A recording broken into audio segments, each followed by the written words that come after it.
Apakah kita bisa memperkirakan masa depan? Mungkin bisa, tapi tentu tidak sepenuhnya.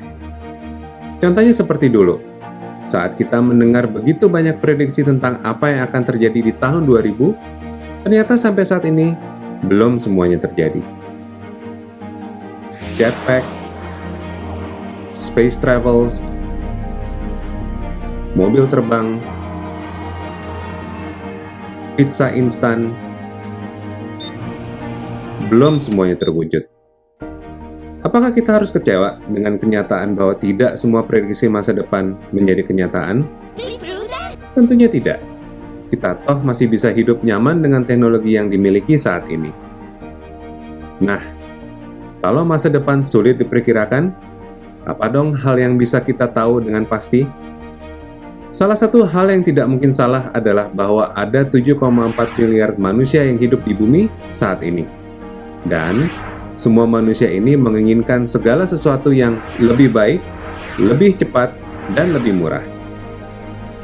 Berikut adalah contohnya. Dulu begini cara kita menonton TV. Sekarang, kita bisa menyaksikan acara TV atau film dengan cara yang lebih cepat, murah, dan menyenangkan lewat YouTube atau media streaming lainnya. Bagaimana dengan makan? Dulu, kita harus pergi keluar rumah untuk mencari makan. Sekarang, cukup dengan menekan beberapa tombol saja, maka makanan yang diinginkan diantar ke tempat kita. Cara kita berkomunikasi juga berubah drastis. Dulu, kita harus membayar setiap menit yang kita habiskan untuk menelepon. Sekarang, tinggal unduh aplikasinya, dan kita sudah bisa bertukar pesan dan menelepon. Dan semuanya gratis. Jelas sekali kan bagaimana banyak hal berubah menjadi lebih baik, lebih cepat, dan lebih murah. Pertanyaannya, apa sih yang paling membedakan antara masa kini dengan 10-20 tahun yang lalu? Jawabannya adalah otomatisasi. Untuk bisa menghasilkan produk yang lebih baik, lebih cepat, dan murah, kita perlu menjadi lebih efisien. Perusahaan-perusahaan besar mulai menggantikan cara kerja lama dengan sistem baru yang lebih konsisten, bisa diandalkan, dan tentunya lebih murah. Caranya adalah dengan menggunakan robot. Wait, what? Robot di masa lalu adalah produk yang mahal, berbahaya,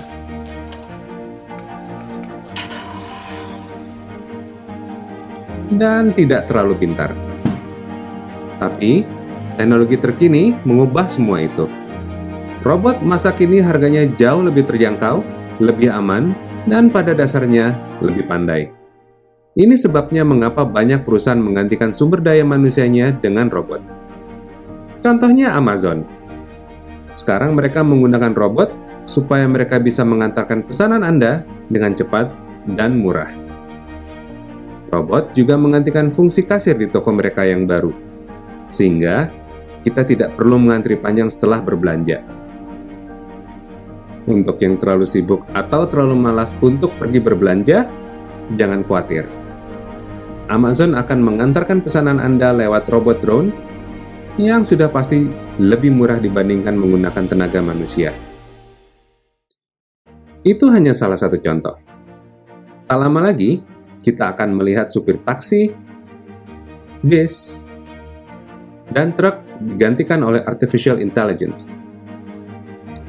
Sama halnya dengan koki dan pelayan di restoran, customer services,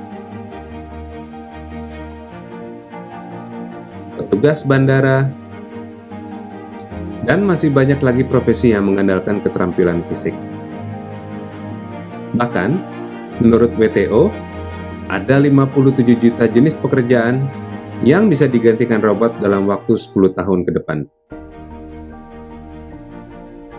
Jadi, bagaimana semua ini mempengaruhi hidupmu sekarang dan nanti? Bisa dibayangkan bahwa pekerjaan yang sekarang dimiliki orang tua atau kakek nenekmu sudah tidak ada lagi dalam 10 tahun ke depan. Atau, seandainya masih ada, bayarannya sudah jauh lebih rendah. Pertanyaannya adalah, mengapa banyak perusahaan melakukan ini? Jawabannya adalah supaya kita, sebagai pelanggannya, bisa mendapatkan produk dan jasa yang lebih baik dengan cepat dan murah. Lalu jika semua diambil alih oleh robot dan artificial intelligence, apa yang tersisa? Satu hal yang tidak bisa digantikan oleh komputer, bahkan untuk 100-200 tahun ke depan, adalah otak kita. Sampai saat ini, komputer tercanggih pun tidak mampu melakukan inovasi untuk ide-ide baru, terutama yang membutuhkan kreativitas dan seni seperti seni lukis, film, musik, dan seni patung. Sama halnya di bidang eksata, seperti coding, farmasi, teknologi, dan masih banyak lagi. Komputer tercanggih, seperti yang ini nih, Watson, bisa bermain catur dengan sangat lihai. Tapi, dia tidak pernah mampu menciptakan permainan baru yang serupa dan sebaik catur. Kita harus bisa memandang masa depan dengan positif. Untuk pertama kalinya, setelah sekian lama, kita bisa menjadi manusia kembali.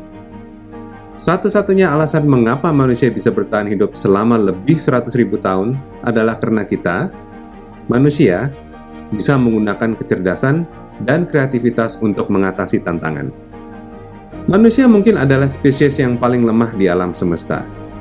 Tapi, dengan menggunakan kapasitas otak, kita bisa menciptakan api untuk bertahan di cuaca dingin dan menciptakan makanan yang sebelumnya tidak bisa dimakan. Kita juga bisa menciptakan alat untuk berburu bahan makanan. Kita juga mampu menciptakan obat-obatan untuk melawan penyakit. Percaya kan kalau kita bisa bertahan sampai sekarang? Jadi, apakah kita kalah melawan robot-robot di masa depan? Jawabannya sudah pasti tidak.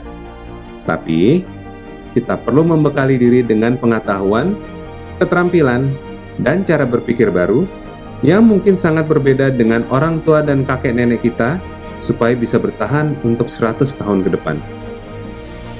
Bekal apakah yang dimaksud? Mari kita dengarkan apa resep rahasia yang akan disampaikan berikut ini.